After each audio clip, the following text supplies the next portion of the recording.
O Ministério da Educação atualizou as normas para a oferta de educação à distância nos programas de graduação, visando assegurar a excelência dos serviços e o progresso do aprendizado de todos os alunos. Para falar mais sobre as principais mudanças e como isso impacta o sistema educacional, recebemos agora Paulo Chanan, diretor-geral da Associação Brasileira de Mantenedoras de Ensino Superior. Muito bom dia, seja bem-vindo aqui ao Jornal da Manhã.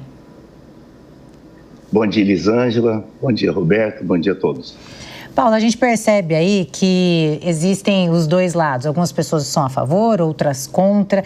Muitas prezam pela qualidade do ensino, mas também outras pessoas dizem que isso pode dificultar o acesso à educação. Eu gostaria que o senhor explicasse um pouco mais sobre essas mudanças e que de forma elas podem impactar para esses alunos. Perfeito. A associação, a ABMS, tem observado com muita atenção essa mudança e preocupação de um outro lado. Atenção porque ela traz uma série de medidas que altera substancialmente a forma conforme os cursos de graduação passam a ser ensinados no Brasil. E preocupação justamente porque o curso de enfermagem, especificamente, ele passa a pertencer ao rol daqueles cursos, juntamente com direito, psicologia, odontologia e medicina, que deixam de ser ofertados a mais de 2.200 municípios, fazendo com que a população desses locais não tenha acesso a esses 5 cursos. Então, a preocupação, de um lado, é porque, além da exclusão, nós temos um déficit muito grande, né, de profissionais da área de saúde no Brasil, especialmente em cidades menores, onde somente o ensino à distância chega.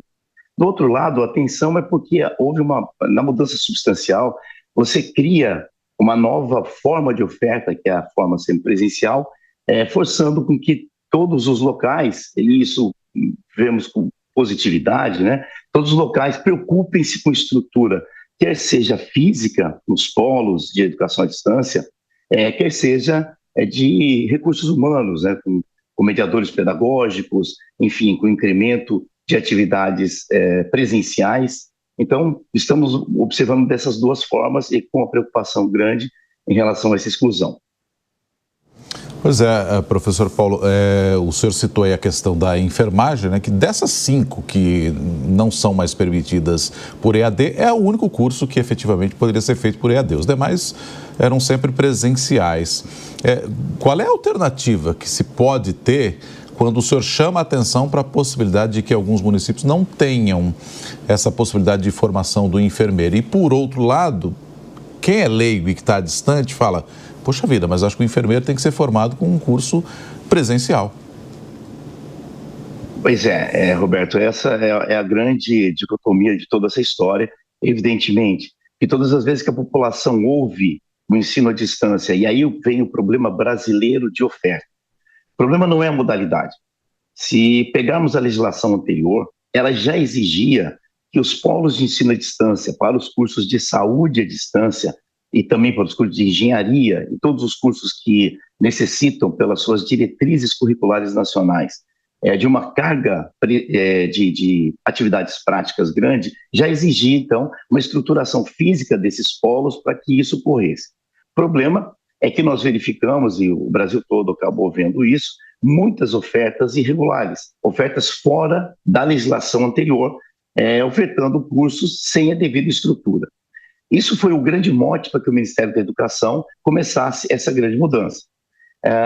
Então, não se trata de um problema legislativo, né? Temos um decreto antigo ou um decreto novo, não é isso que é o problema brasileiro, é o da oferta propriamente, que é resolvido pela supervisão do próprio Ministério da Educação e pela avaliação que é feita pelo INEP. Ocorre que, na legislação anterior, os polos de ensino à distância estavam excluídos dessa avaliação. Não havia avaliação feita pelo INEP. Portanto, não chegava ao Ministério da Educação uma informação maior, uma informação de grande sustentação de que havia uma oferta irregular. Chegava-se pelas denúncias, chegava-se pelos jornais, chegava-se por outros caminhos. E, nesse sentido, a alteração normativa vem resolver isso, porque ela traz avaliação aos polos. O problema do curso de enfermagem não poder ser ofertado à distância é justamente essa exclusão de todos esses municípios. E é um curso extremamente importante, como são todos os demais. Mas como ele já vinha sendo dado à distância, para os bons ofertantes é que fica a grande penalização, porque nesses 2.200 municípios que eu citei, são municípios que não têm credenciamento ao ensino presencial, ou seja, não há nenhuma instituição que está ofertando ensino presencial de nenhuma natureza, de nenhum curso nessas localidades. Esses dados são oficiais. E dessa maneira, a população dessas localidades fica completamente excluída da possibilidade de graduação em enfermagem, que pode ser o sonho de muitos munícipes, né, dessas localidades, e que para conseguirem isso precisarão sair das suas cidades para cidades próximas ou distantes que ofertem esse curso. A Deise tem uma pergunta. Paulo, bom dia. Pelo que a gente está entendendo aqui, óbvio, né, essas mudanças nas regras, elas visam melhorar os cursos. Eu queria saber se existe algum projeto em andamento para melhorar também a qualidade dos cursos presenciais, porque muitas vezes eles também têm uma avaliação baixa. Então, existe algum projeto para melhorar a qualificação dos professores e até a estrutura dos cursos presenciais?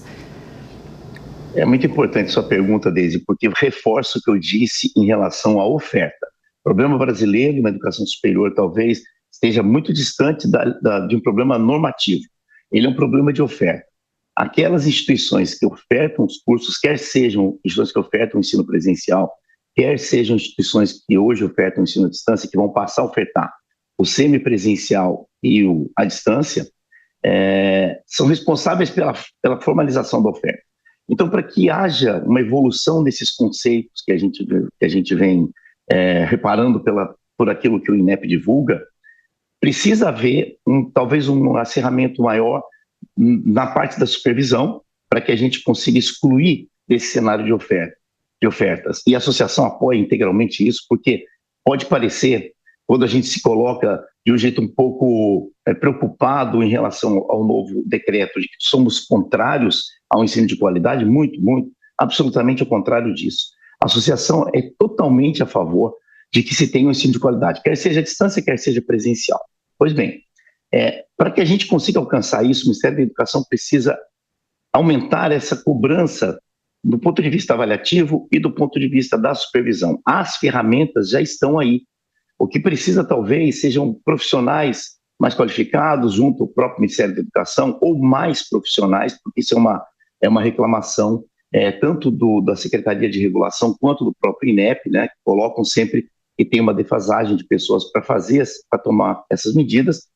Então, nesse sentido, se a gente conseguir avançar com uma avaliação de qualidade, e o INEP tem prometido agora para os próximos dias a divulgação de novos instrumentos de avaliação, até porque, em relação aos polos, não havia sequer instrumento, então o INEP deve trazer os instrumentos de avaliação de polos, e o MEC vem dizendo que irá intensificar a supervisão, talvez a gente consiga avançar na questão da qualidade, porque o nosso problema, como repito, não é normativo e sim de oferta. O José Maria Trindade está com a gente também e tem perguntas ao Paulo Chanan. Pois não, Zé?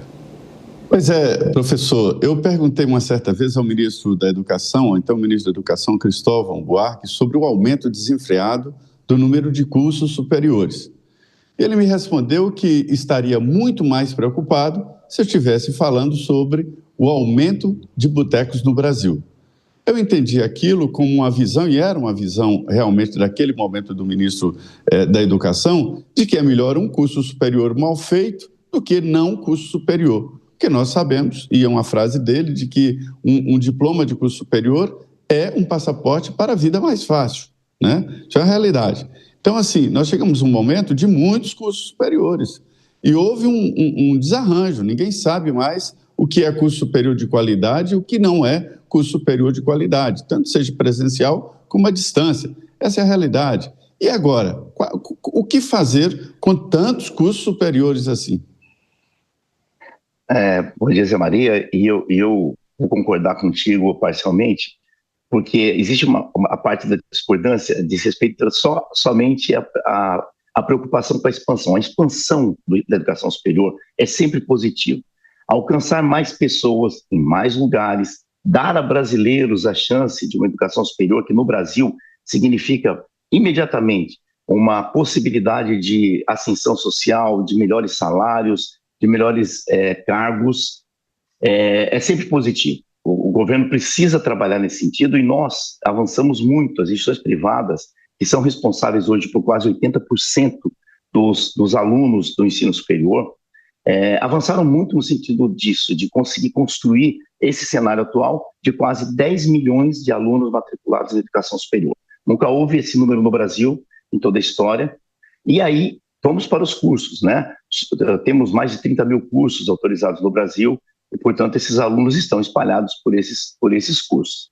E aí, voltamos ao problema da oferta. Você tem toda a razão quando se preocupa com isso.